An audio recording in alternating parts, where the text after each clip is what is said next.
Right now, I'm trying to give you just a concentrated source of information, because too often the information that you get from business consultants is just enough to make sure that you're dependent on them.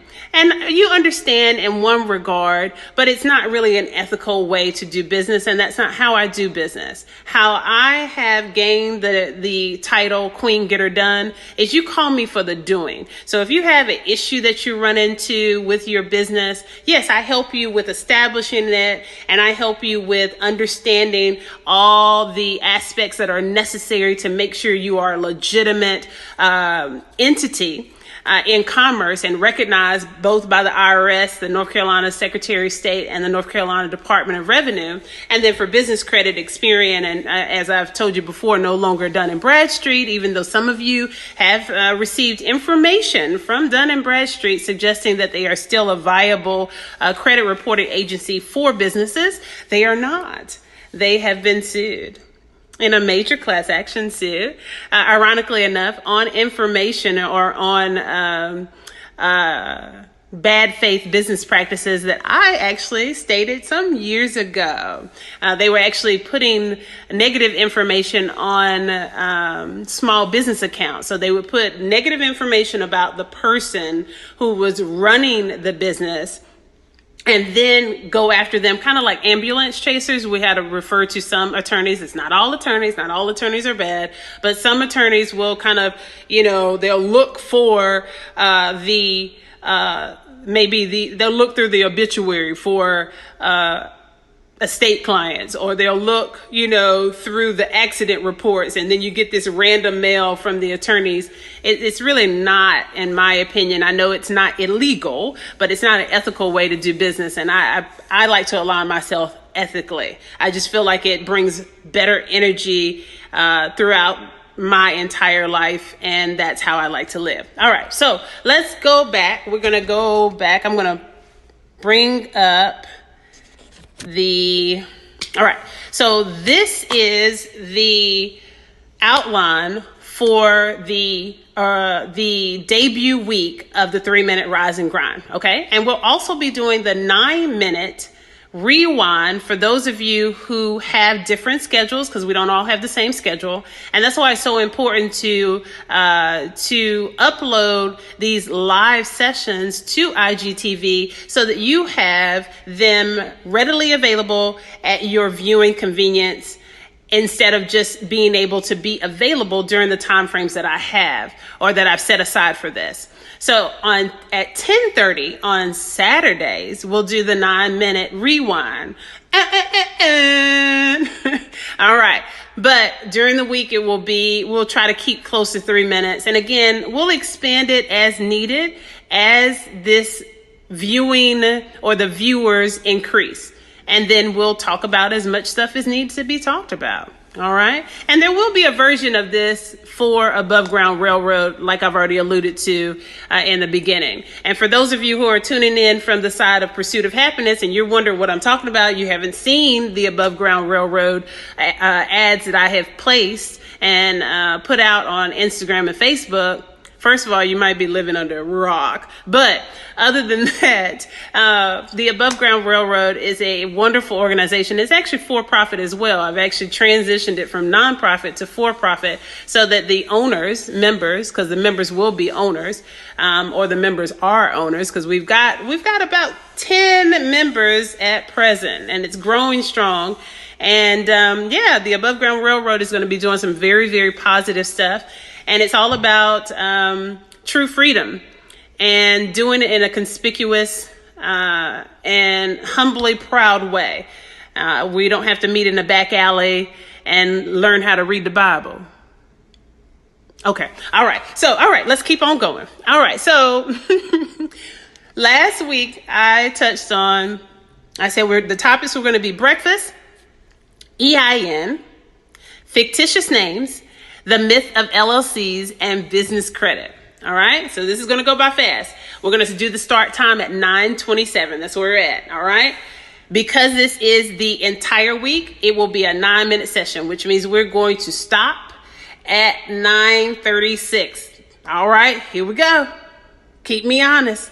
And this cheers to you is my water. And it brings us to, oh Lord, it feels so good going down. It brings us to the first topic, breakfast. All right. Some of you know that I am the originator of the saying, drink water and mind your business. And oftentimes it has been kind of reduced to this just, kind of playful saying, slang.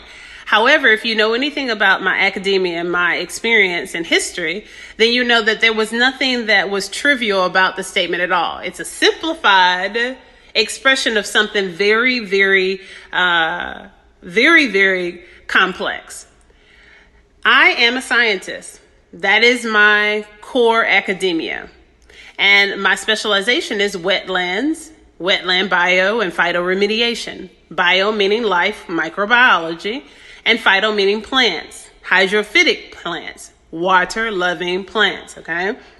So you take this wetland, which is such a beautiful ecosystem, and this is when I use the term succession, so we'll need to go over this. When I use the term succession, I'm referring to the scientific term. If you look it up in law, it has a different connotation. It actually has a negative connotation in law and business. In science, ironically enough, it has a positive connotation, all right?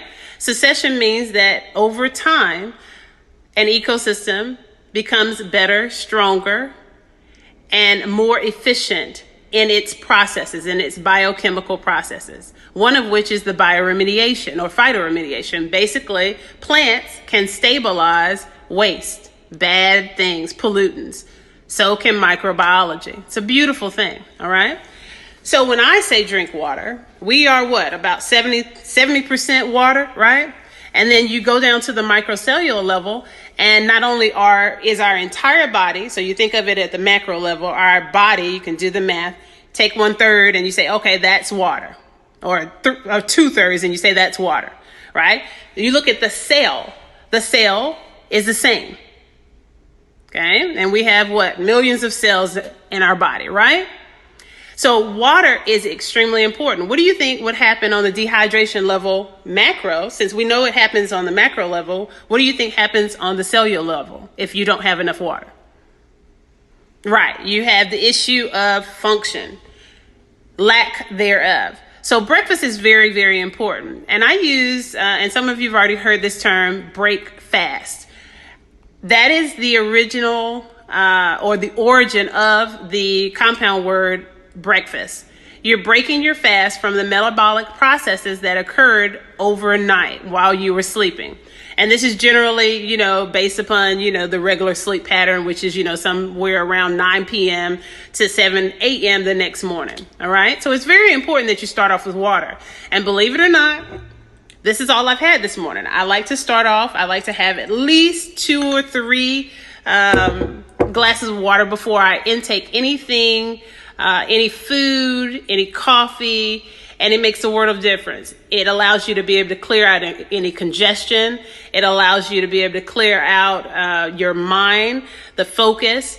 You're also not dependent upon some food item to get you started, nor are you dependent on coffee. It's an amazing feeling. You have to make sure that you are committed to drinking your water. I always jokingly tell people, if you want to have a conversation with me, you're going to have some water first. We're going to have to make sure of that. All right, so let's move forward. So we know that water is the medium for various enzymatic, right, and metabolic functions. And it's necessary for even the efficiency of biochemical processes in your body. All right, now let's go. 4 minutes. EIN. What is it? Employer identification number. What is it for?